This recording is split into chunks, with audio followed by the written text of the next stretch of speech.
Прошел контакт подъема. Двигатели центрального ненавижу. Главное ступень. Секунд. Параметры системы управления ракеты-носителя в норме. Второй. America और Israel की जंग के बाद ईरान ने रूस के साथ मिलकर एक ऐसा कारनामा कर दिखाया है जिसे देखकर पूरी दुनिया हैरान है। जिस ईरान के परमाणु कार्यक्रम की कमर तोड़ने के लिए इजराइल और अमेरिका ने एक साथ मिलकर उसके ऊपर हमले किए थे,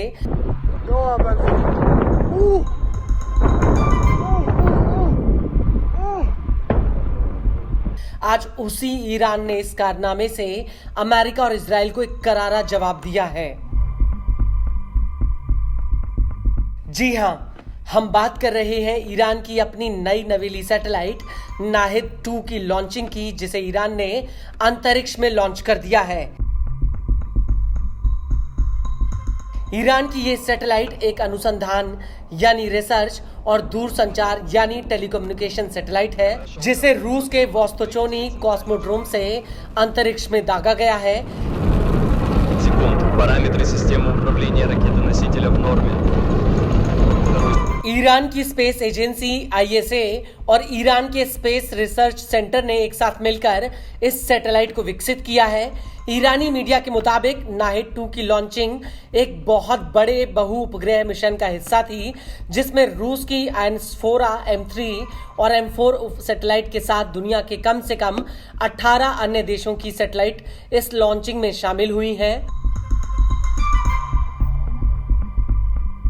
ईरान की सैटेलाइट लॉन्चिंग की सबसे खास बात यह है कि इसमें ईरान की स्पेस एजेंसी की धमक देखने को मिली है, जो अपने आप में इंटरनेशनल स्पेस मिशन में ईरान की एक आधिकारिक भागीदारी का बहुत बड़ा संकेत है। आपको बता दें कि ईरान की ये सैटेलाइट सोयूज रॉकेट से अंतरिक्ष में भेजी गई है और बड़ी बात यह है कि इसी रॉकेट से इससे पहले ईरान की खय्यम, पारस-1 और हुदहुद सहित कई ईरानी सैटेलाइट्स को अंतरिक्ष में भेजा गया है। 32 seconds into the flight.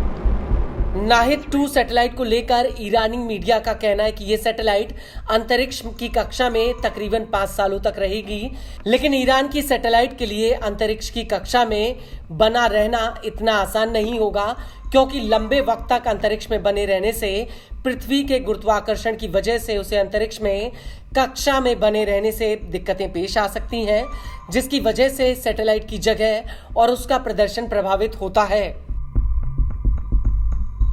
और यही वजह है कि इस चुनौती को देखते हुए ईरान ने इसमें स्वदेशी प्रपल्शन सिस्टम को लगाया है, जो 50 किलोमीटर तक की ऊंचाई को एडजस्ट कर लेता है। और सबसे दिलचस्प बात यह है कि ईरान के स्पेस इंजीनियरों ने इस प्रपल्शन को डिजाइन और मैन्युफैक्चर किया है।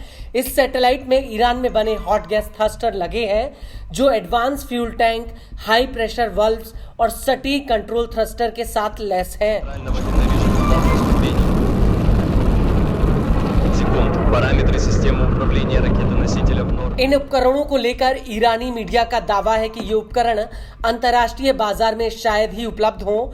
ईरानी मीडिया के मुताबिक नाहिद 2 सैटेलाइट को अन्य अहम टेक्नोलॉजी की मदद से बनाया गया है, लेकिन इस सब के बीच ईरान की सैटेलाइट लॉन्च से एक बात तो साफ हो गई कि अमेरिका और इजराइल चाहे लाख जतन कर लें, वो किसी भी हालत में ईरान को हथियार डालने के लिए मजबूर नहीं कर सकते। Подъем. Прошел контакт подъема. Двигатели центрального ненавижу. Главное ступень. Секунд. Параметры системы управления ракетой-носителя в норме. Второй.